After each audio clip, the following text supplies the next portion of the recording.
Oiê! Gente, então antes de começar, vou indicar dois livros. Esse daqui eu usei bastante para as duas palestras, tanto a de manhã quanto a de tarde. É o Ainda Não Casei. Não, que vai falir. Não, mulher, isso aqui é investimento. Esse livro é muito, muito, muito bom. E, inclusive, eu estava lá na Inglaterra, não tinha acesso a ele. Eu pedi para a Fiel me mandar e-book. Então, assim, gente, ele é muito bom mesmo, tá? Não, como é que é? Não vá pela capa. Ele é muito bom. Um outro livro é Quando Pecadores Dizem Sim. Acho que todo mundo conhece esse livro, mas não acho que ele não é para você, ele é para você, tá? Então, mesmo independente da sua situação aí. Inclusive, ele é muito bom até para relacionamentos de amizade, para você refletir sobre relacionamentos na igreja e tudo mais. E é isso, tá? Eu vou citar algumas vezes, quando eu falar Marshall, é esse daqui. Outros livros que eu já vou falar para vocês aqui, que eu vou usar nas duas palestras, aí no final da segunda eu retomo eles. Um está em pré-venda, começou a pré-venda dele ontem, da editora Eden Publicações.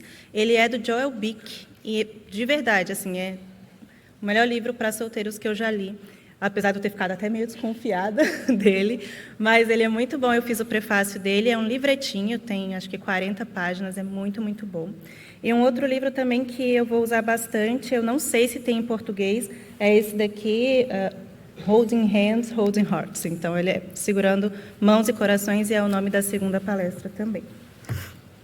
Mas, bom, é isso, vamos começar. Eu queria agradecer demais o convite para estar aqui com vocês, ainda mais nessas circunstâncias, como vocês já sabem, vindo de tão longe.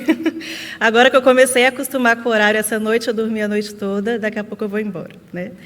E queria também dizer que eu admiro demais o Ministério Completo em Cristo, é uma bênção, eu já acompanho, tem um tempo já, assim, pelas redes sociais, indico que vocês acompanhem, pela disposição da Paloma também, que começou esse projeto, que toca esse projeto, e deve estar com o coração todo apertadinho. Não chore não, calma.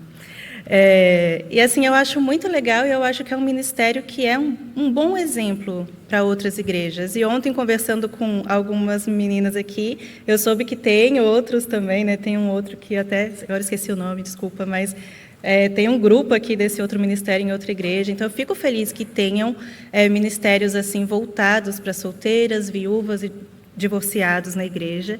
E eu oro mesmo que o Completo em Cristo influencie outras igrejas pelo Brasil afora, ter essa atenção mesmo, que é realmente muito necessário. Eu até estou querendo abrir uma filial, tá? Lá em Anápolis, com o mesmo nome, que eu acho esse nome genial, muito bom.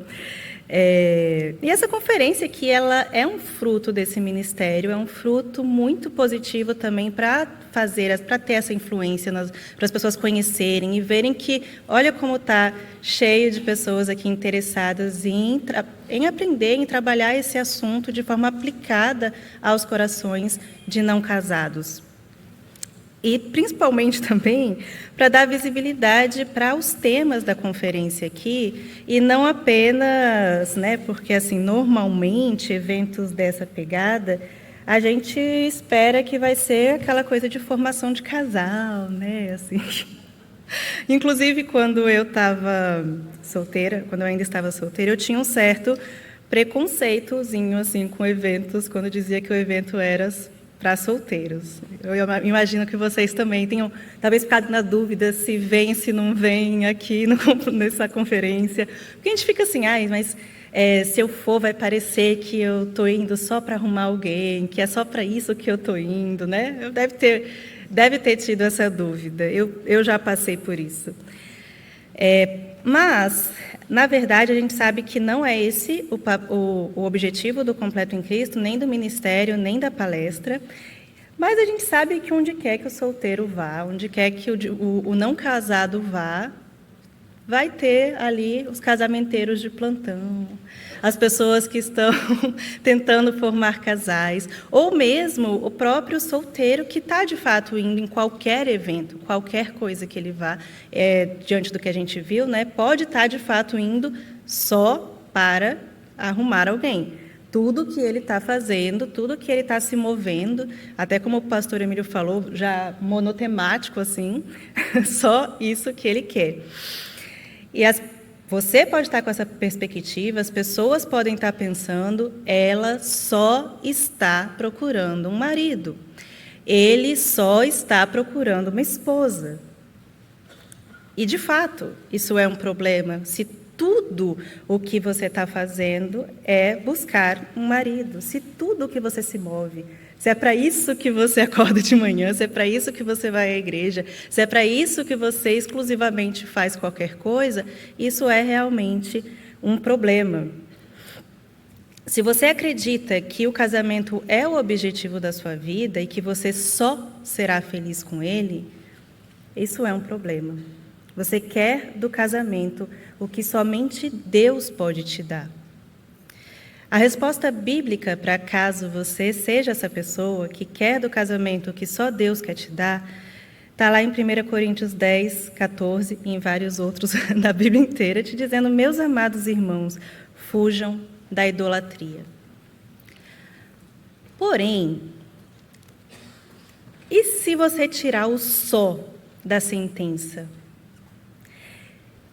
E se esse só, depois de você ter alinhado o coração com a palestra do pastor Allen, se você conseguiu entender sobre o contentamento em Cristo com a palestra do pastor Emílio, se você entendeu sobre idolatria com a palestra do pastor Nicodemos, e quer vocês creiam ou não, a gente não conversou sobre as nossas palestras, mas Deus é impressionante, assim, eu fui ouvindo, falei, nossa, e foi até na ordem certinha. Se você já está aqui na conferência, está tratando o seu coração quanto a isso, e a gente tirar o só, em vez de ela só está buscando um marido, ele só está procurando uma esposa, a gente tirar o só, o que é que fica? Vai ficar, ela está procurando um marido, ele está procurando uma esposa. E sabe o que a Bíblia vai falar sobre isso? Bom para ela, bom para ele. Deus fez o casamento com um propósito belo, gente. E Ele quis que muitos cristãos se unissem em casamento. Ainda nos dias de hoje, Ele diz que isso é bom. E eu quero falar com vocês sobre estar aberto a conhecer alguém. Eu quero falar com vocês isso em alguns pontos, né, nessa palestra e na outra palestra também. Agora, na primeira palestra, eu quero falar sobre o que e quem buscar, e o que e quem não buscar. E na outra palestra, se Deus permitir, eu volto aqui e a gente vai falar sobre como buscar, né? Como que é esse processo, o que envolve esse processo, e aquilo tudo que o pastor Nicodemos usou uma palavra antiga, né, da friend zone, mas a gente hoje em dia conhece como defraudação. A gente volta. Para começar, eu quero dizer para vocês, minhas irmãs e meus irmãos, não tenha vergonha ou medo de buscar o casamento. Eu sei que a gente tem uma facilidade muito grande de correr para extremos, né? Até o pastor Allen usou a questão do pêndulo. A gente corre para extremos, muitas vezes, para se proteger. E a gente tem muita facilidade também de jogar as outras pessoas para esses extremos. E aquilo que elas estão falando, e aquilo que elas estão ensinando para esses extremos. E eu já fui muito jogada nesses extremos. Demais na internet, quem acompanha sabe. Então, durante esses anos que eu venho trabalhando com a solteirice de uma forma mais ampla pelas redes sociais, eu tenho lidado com essa tendência, eu lidei com essa tendência das pessoas tentando me jogar para um extremo ou para outro extremo, porque eu sei que vocês também ficam indo de um extremo para o outro, né? Ou idolatrando o casamento, ou eu não quero mais casar de jeito nenhum. Porque é difícil para o nosso coração mesmo. É difícil a gente entender que estar completa em Cristo não significa que você não pode querer nada diferente de onde você está agora. Em vários sentidos, né? Aqui a gente está falando para solteiros, mas isso teria a ver também com o seu trabalho, isso teria a ver, gente, com tudo na vida. E é difícil para a gente. E eu fiquei muito feliz que o pastor Emílio conseguiu tratar isso ontem na palestra dele com tanta dedicação, assim, o pastor Allen também agora, porque eu acho que eu não conseguiria fazer nem metade, mas de mostrar que não quer dizer você estar completo em Cristo, o seu contentamento não quer dizer que você não precisa, você não pode mais querer nada além disso. E estar completo em Cristo é exatamente o que te liberta para querer as coisas boas que Deus dá. E não, eu vou me delongar mais nisso, porque os pastores já trabalharam muito bem, graças a Deus. Mas o meu ponto é, estar contente e satisfeito em Cristo na sua solteirice não significa necessariamente que você não quer casar e você não precisa correr para esse extremo. Você não precisa ter vergonha ou medo de desejar o casamento e agir intencionalmente por ele.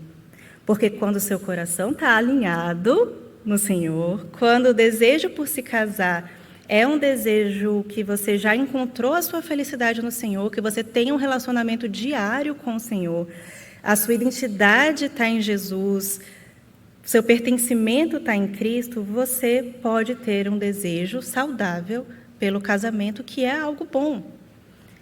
E se esse é o seu caso, eu quero falar com você hoje. Mas se esse não é o seu caso, eu também quero falar com você hoje, porque você está numa igreja, você está num corpo que esse é o caso de vários irmãos que você convive, várias irmãs que você convive.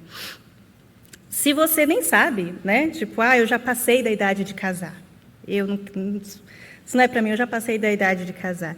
Eu também quero falar com você, eu quero que você lembre que Isaac tinha 40 anos quando ele casou com a Rebeca. E Paulo observa que viúvas com menos de 60 anos, embora pensem que nunca mais se casarão, muitas vezes elas podem sim mudar de ideia. Eu gosto muito de como o Marshall, aqui, ainda não casei, ele trata sobre esse assunto. Ele diz assim: um chamado para permanecer solteiro é tão verdadeiro e significativo quanto o chamado para o casamento. Não é um chamado decorrente de um fracasso, mas, diferente de um chamado para o casamento, o chamado para permanecer solteiro não é gravado em pedra. Se Deus nos chama para o celibato, talvez Ele nos chame para permanecer solteiros para o resto da vida. Ele faz isso em relação a muitas pessoas.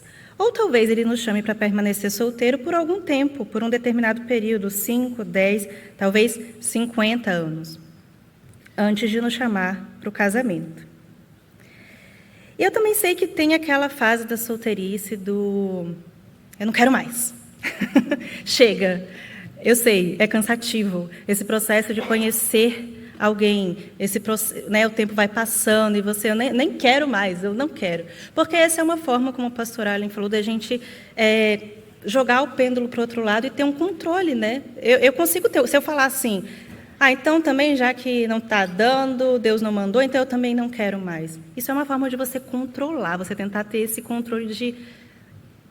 E é real, né? Eu sei, gente, eu sei que é cansativo mesmo. E tem outras pessoas que desistem do casamento ou adiam o casamento por motivações bem problemáticas. E, infelizmente, eu sei que mulheres também, mas o que eu vou falar aqui normalmente tem sido um desafio maior para os homens.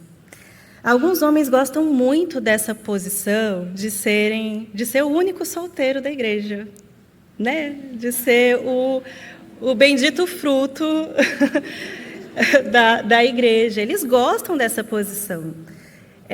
Alguns, tá, gente? Por favor, não estou dizendo que todos os solteiros homens são assim. Mas eles não gostam da solteirice porque assim eles podem servir melhor a igreja. Eles não gostam da solteirice porque assim eles podem se envolver com alguma missão. Mas eles gostam da solteirice para servir a si mesmo. Eles têm e querem uma liberdade irresponsável. Eles gostam de colecionar as mulheres interessadas, o jeito crente, né, de... Está gravando, né? Não vou falar, não. Eu fui lembrada que está gravando. Foi mal, gente. Não vou usar alguns termos aqui. E aí eles ficam nessa e não querem se prender muito cedo, sabe? Porque aí nisso vai 35, 40, 45 anos, e está de rolinho com uma e com outra e com várias ao mesmo tempo. Porque é o que tudo indica, com tanta mulher na igreja e tão pouco homem, a hora que eu quiser, né? Eles acham. A hora que eu quiser.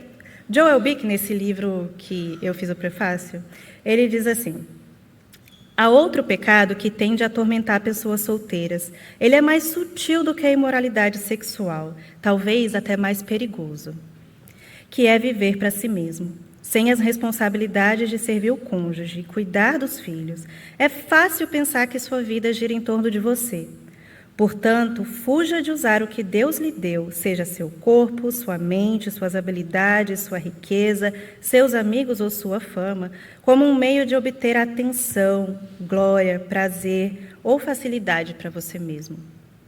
Tem outras pessoas que desistiram do casamento porque veem na própria família, tiveram uma história familiar de casamento dos pais muito conturbados, ou chega numa idade, eu sei disso, né, que suas amigas, porque antes o casamento está assim meio distante, né? Quando você está mais nova, você vê as pessoas mais velhas casando e tudo é muito bonito olhando de longe. Mas aí suas amigas próximas começam a casar e você começa a ver dificuldades reais do casamento muito próximos de você.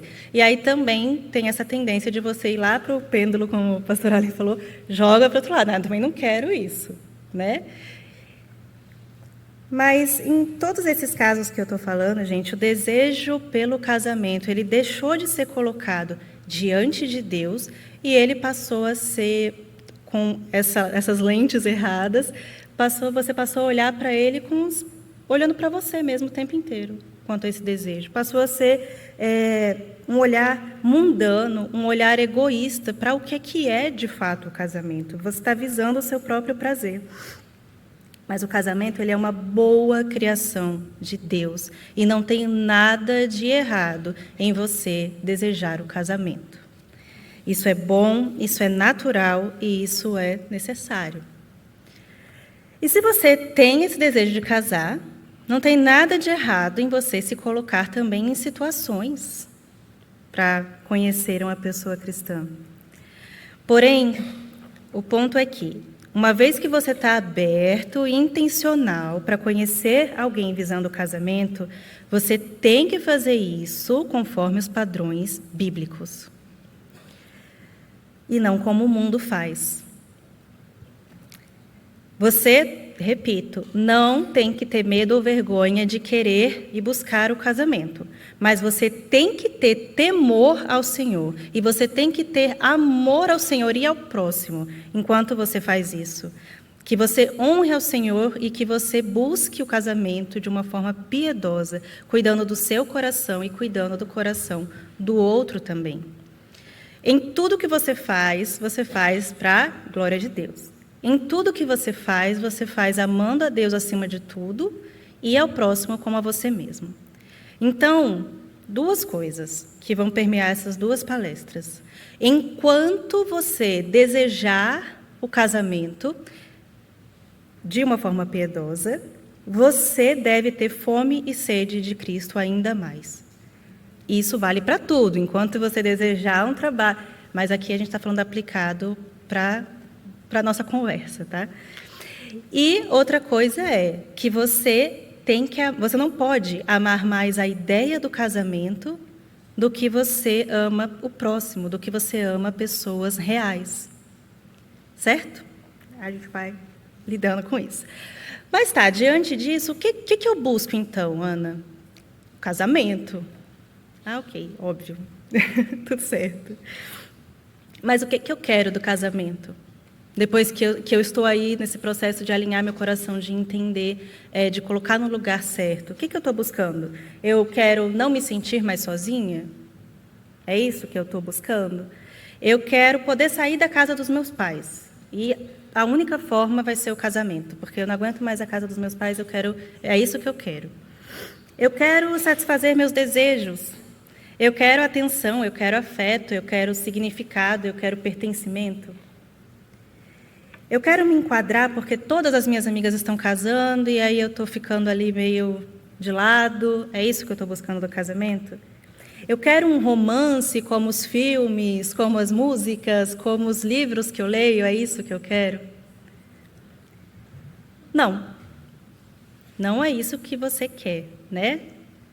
Você quer um casamento porque ele é um retrato da união espiritual que os crentes têm com Deus por meio de Cristo.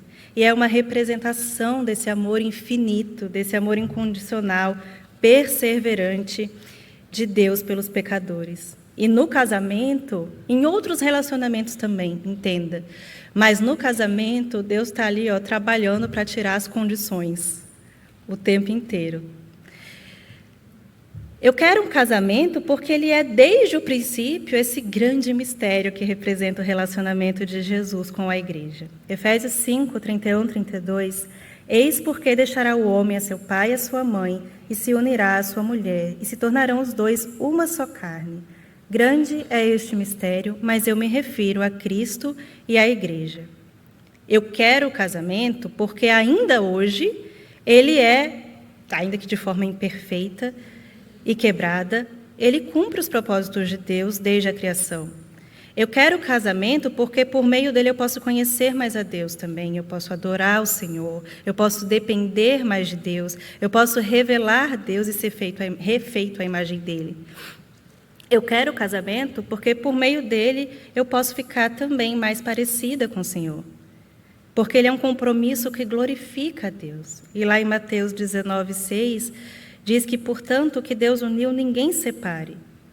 Eu quero o casamento porque ele é um vínculo sagrado entre um homem e uma mulher, instituído por Deus, firmado diante dele e dos homens, consumado e indissolúvel, que testemunha a unidade espiritual entre Cristo e a igreja. É isso que todo mundo quer? Por isso que é muito bom ler esse livrinho aqui, Quando Pecadores Dizem Sim, e também o significado do casamento, para você ter sempre alinhado o que é que você quer uma vez que você entra nesse processo de conhecer alguém. E aí, sendo assim, diante do que é o casamento na palavra de Deus, quem que eu devo buscar? Quem que eu não devo buscar? Você vai buscar alguém que você possa casar. Ah, óbvio, nossa, que legal você está falando coisas assim. Gente, é tão óbvio assim?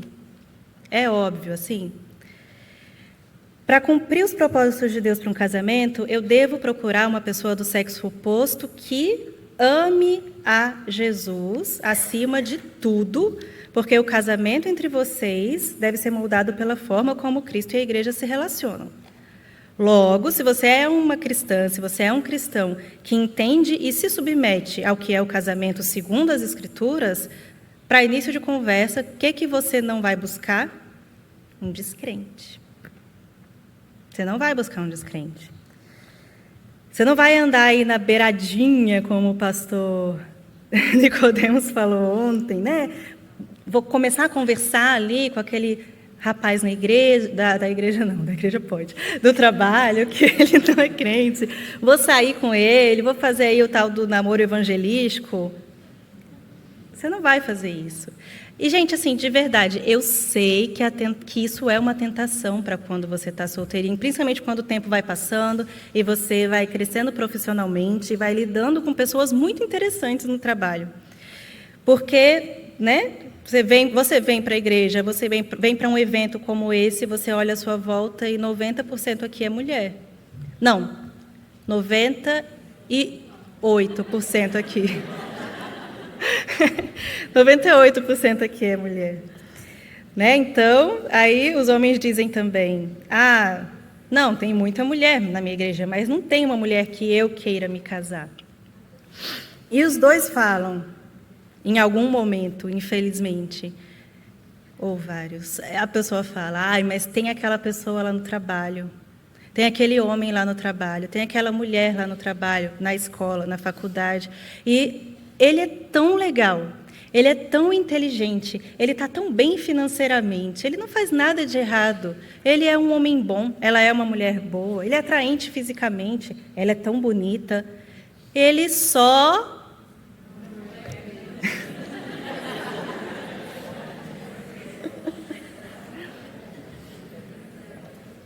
Ele só não é crente. Vamos tirar o só? Ele não é crente. Ele não é crente. Minha irmã, ele não serve o mesmo Deus que você. E isso é muito sério. Legal, a gente riu, mas isso é muito sério, porque não tem neutralidade. Ou é filho amado do Senhor, ou é inimigo do Senhor. Você não quer se relacionar com um inimigo do Deus que você serve, que você ama, que você faz todas as coisas por Ele e para Ele. Você não quer isso. Ele não serve o mesmo Deus que você. Enquanto você deseja casar, você tem que ter fome de Jesus mais ainda do que você tem vontade de casar. Se você colocar o casamento no lugar errado do coração, no lugar de Deus, a desobediência vai ser um passo muito fácil, muito tranquilo. É assim com tudo. Todas as coisas que você desejar mais do que você deseja, Deus desobedecê-lo vai ser muito fácil para você. Não é nem andar na beiradinha, você já está caindo ali. Isso não só na questão de você se relacionar com um descrente, mas em todas as outras tentações que envolvem a vida de solteiro. E uma das dificuldades que eu acho com esse envolvimento com o descrente é que na igreja as pessoas não fazem isso de uma forma escondida, como outras coisas perigosas. Elas fazem, mostram o que estão fazendo e querem achar justificativas do porquê que elas estão fazendo isso, tentando tratar como certo uma coisa que vai dificultar muito tratar o coração dessa pessoa dessa forma. E a gente quer ficar procurando versículos, eu acho que ela vai trazer aqui um monte de versículo para provar para a gente que não pode. Porque a gente faz isso com tudo. A gente quer fazer isso com tudo na Bíblia, na vida. A gente quer chegar na Bíblia e falar assim, não, deixa eu pegar uma... Onde é que está dizendo isso, né? Que não pode fazer tal coisa? A gente faz isso de ficar fazendo listinha de regrinhas da Bíblia. A gente fica parecendo a serpente procurando, Deus realmente disse isso? Mas é a busca que está errada. A gente vai procurando a coisa errada. Porque a busca correta que você tem que fazer na palavra de Deus é o que é o casamento, para que Deus criou o casamento, o que o casamento representa, e aí, diante disso, diante dessa resposta que você vai encontrar na palavra de Deus, e só depois disso, você vai colocar com quem eu devo me casar. E a resposta está em toda a teologia bíblica do que é o casamento. O casamento é uma parceria no Evangelho. Se você casar com um descrente, vai ser uma parceria para quê? Eu li um autor que ele fala assim, casar com um não crente é como dois artistas tentando pintar duas imagens diferentes na mesma tela. Você está tentando pintar a imagem de Jesus e da igreja, mas o seu cônjuge está tentando pintar alguma coisa completamente diferente. Do Antigo até o Novo Testamento, tem várias advertências sobre o casamento misto. De forma positiva, em Provérbios, a gente tem que uma das decisões mais importantes na vida, mais sábias na vida de um homem é casar com a mulher correta, que é aquela que teme ao Senhor, a mulher virtuosa, aquela que Boaz chama Ruth. E no Novo Testamento também a gente tem isso, e eu trago aqui 1 Coríntios 7,39. A mulher está ligada enquanto vive o marido, contudo, se falecer o marido, fica livre para casar com quem quiser, mas somente no Senhor. 2 Coríntios 6,14, o pastor Nicodemos não está aqui hoje, né? Não vos ponhais em julgo desigual com os incrédulos, porquanto que sociedade pode haver entre a justiça e a iniquidade? O que comunhão pode haver entre luz e trevas? E ainda que essa passagem ela esteja num contexto que não está tratando de casamento, não está. Mas, gente, que comunhão existe mais íntima do que o casamento? Ana, mas e se a pessoa ela quer conhecer mais do Evangelho? Ele lá no meu trabalho me procurou, disse que quer conhecer meu Deus, né? Aquela mulher lá que está me procurando, eu estou trocando mensagens com ela, ela quer conhecer mais de Deus. O que eu vou fazer? Eu tenho que ajudar, né? Eu tenho que ficar ali, levando para um lado para o outro. Espera. Você confia na soberania de Deus? Então você não vai entregar o seu coração para um incrédulo, até que o Espírito Santo esteja habitando nesse coração dele. Indique alguém que possa fazer isso, procure seu pastor, diáconos, amigos mais velhos, passa adiante. Fica com medo não, minha irmã, passa adiante, porque se ele quer conhecer mais a Deus, ele vai ficar muito feliz de conhecer mais ao Senhor por outras pessoas. Não acho que você é a única via dele não, tá? Por favor, baixa a bola. Indique o que essa pessoa pode fazer, busque ajuda e pode ter certeza que depois dessa pessoa ser salva, se o Senhor quiser que vocês se casem, Ele vai te deixar saber pelos frutos da conversão dessa pessoa. O que nos leva a quem? Nós devemos buscar com sabedoria e piedade, por sabedoria e piedade.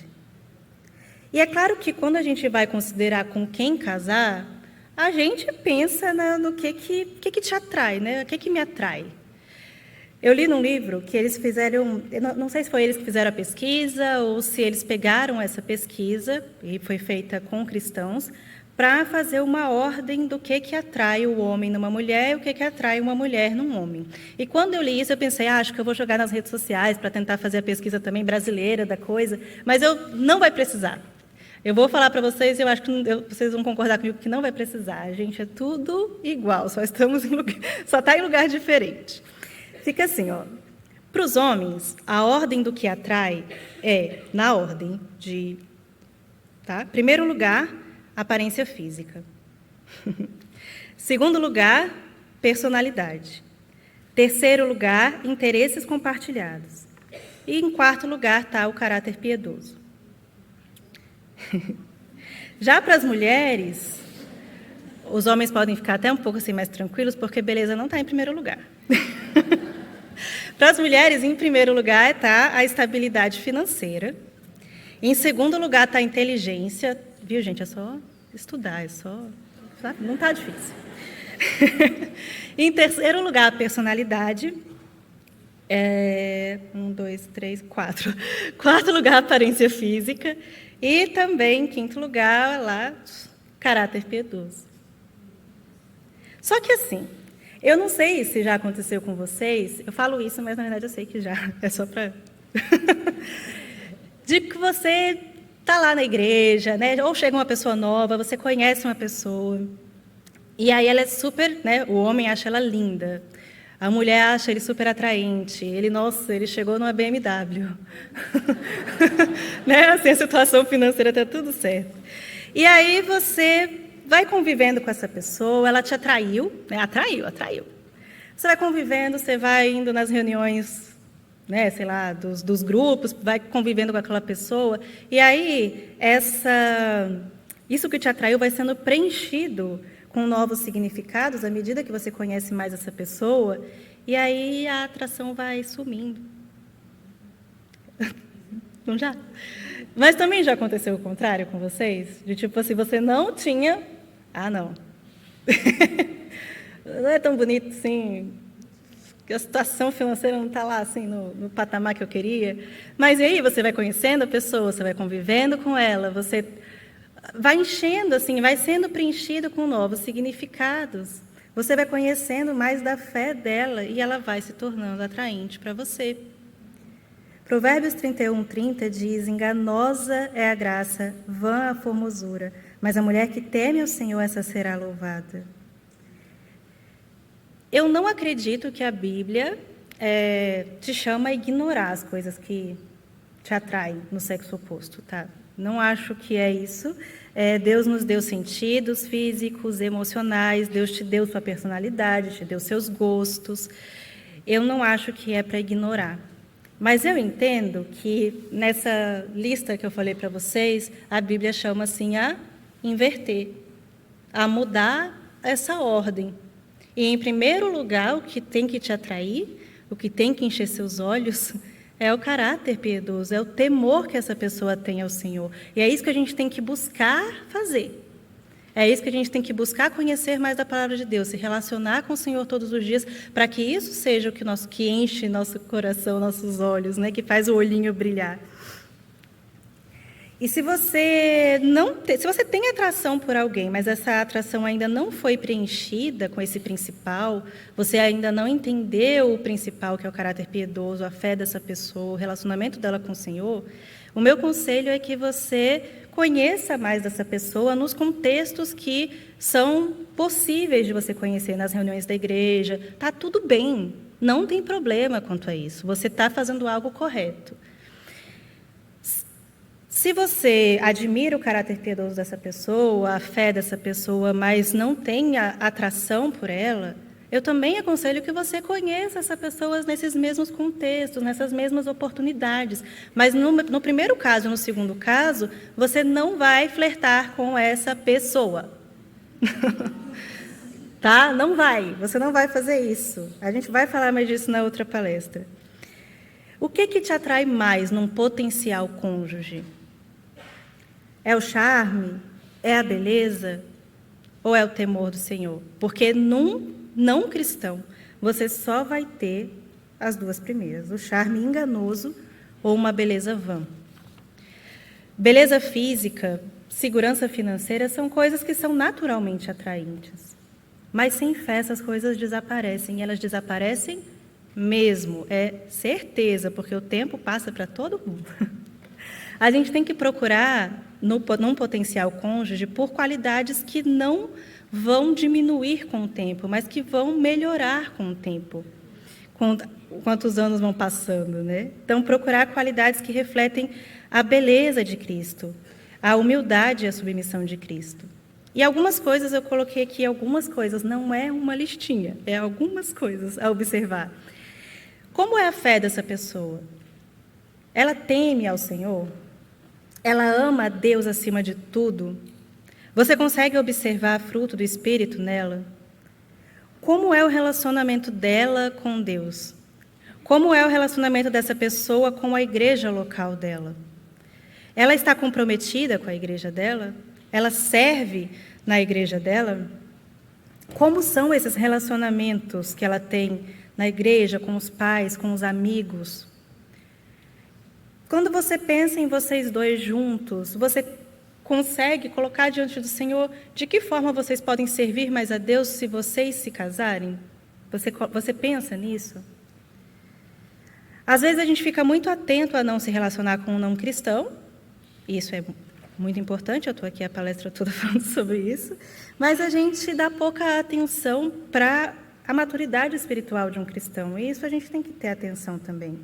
Porque no começo das contas e no final das contas, o que realmente é a compatibilidade mais séria, mais importante que você tem que ter com o sexo oposto é a fé que vocês compartilham em Cristo Jesus. E é o mútuo comprometimento e submissão com a palavra de Deus.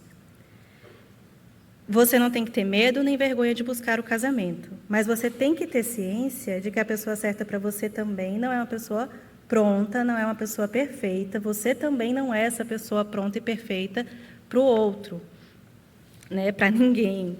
O casamento, ele une pecadores redimidos pelo sangue de Jesus que vão juntos buscar mais dele, e que Jesus vai usar um ao outro nesse processo de santificação. Aí você vai ler esse livro aqui completo, tem vários lá embaixo, não vai ter briga. E vocês vão juntos fazê-lo conhecido. Ok, entendido, mas como que eu faço para conhecer esse alguém? Como que é? Como é que vai ser esse processo? Porque a gente vive numa época que, para chegar no casamento, a gente passa por um processo, né? Então, tem que ter encontros com essa pessoa, você vai ter um processo de conhecer melhor essa pessoa, e eu indico, sim, que faça isso, que conheça melhor a pessoa. E, na maioria dos casos, você vai até namorar antes de noivar e antes de casar. E depois de certa idade, ou nem precisa chegar numa certa idade, você já está cansado de conhecer, de se envolver emocionalmente com alguém, e de depois terminar, e de juntar os caquinhos depois. E é por isso, gente, que como cristãos, nós temos que pensar intencionalmente nesse processo de conhecer alguém.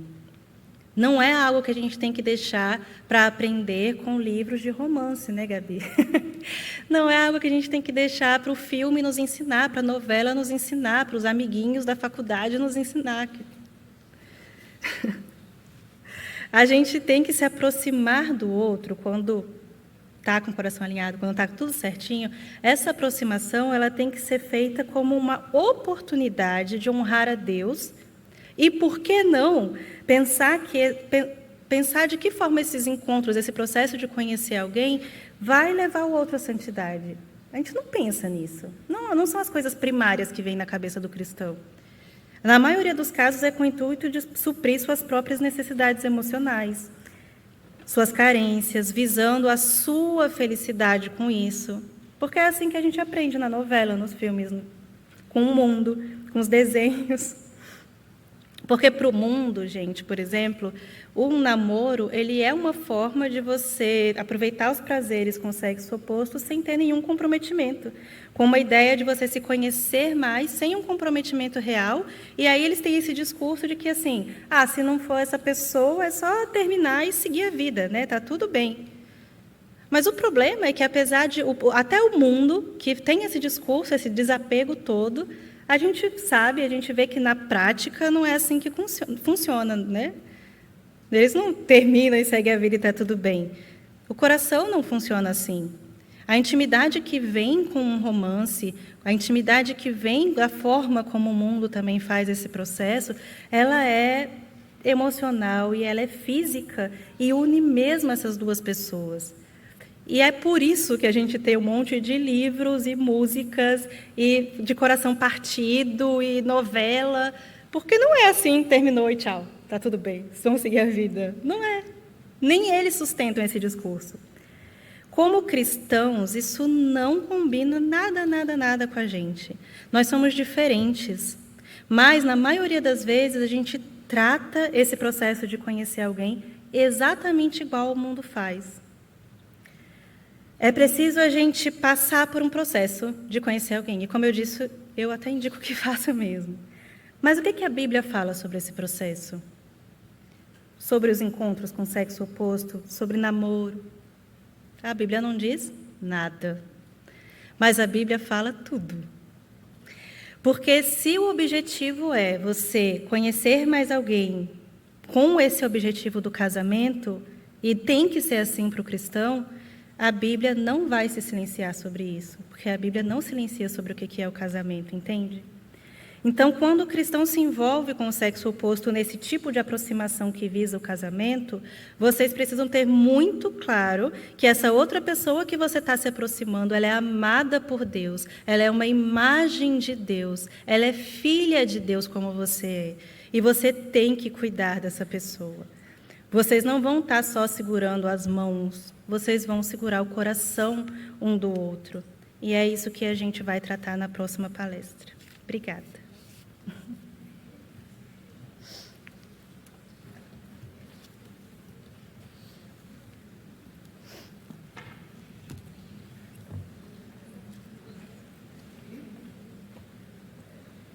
Gostou da minha pontualidade?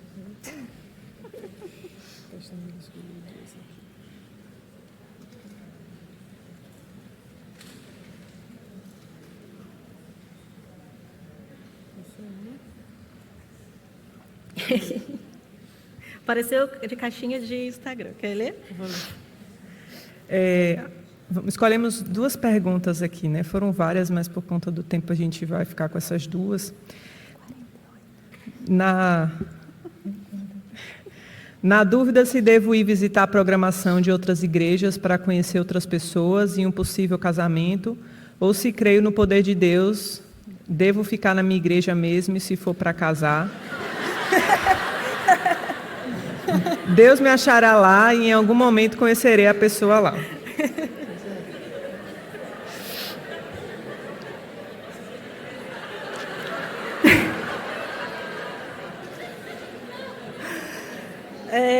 Então, se você assistiu às palestras, você está com o seu coração alinhado, como o pastor Ali falou. Ele tem um curso sobre isso, viu, gente? Inclusive, ele não falou. Mas, se está tudo certinho com o seu coração, você vai achar onde? Vai buscar onde? Eu não vejo problema em você participar de programações de outras igrejas, também com isso ali, né, no seu radar. Eu não vejo problema, mas isso aí é opinião pessoal minha. Mas eu vejo problema se você estiver fazendo isso só para isso. Então, assim, não, eu vou lá naquela igreja que a programação é um negócio nada a ver com nada, você já sabe que não vai te acrescentar em nada, mas eu vou porque, assim, pode ter um crentezinho lá. Então, aí, essa não pode ser a sua primeira motivação, entende? Mas é aquilo que a gente está conversando aqui. Eu não vejo problema. Mas você também pode confiar que o Senhor vai bater lá na porta ou te mandar alguma mensagem inesperada no Instagram.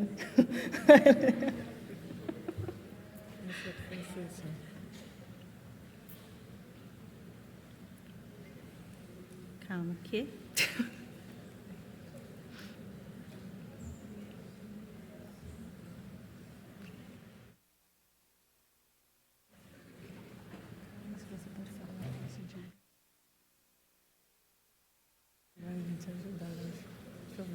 Não vai embora.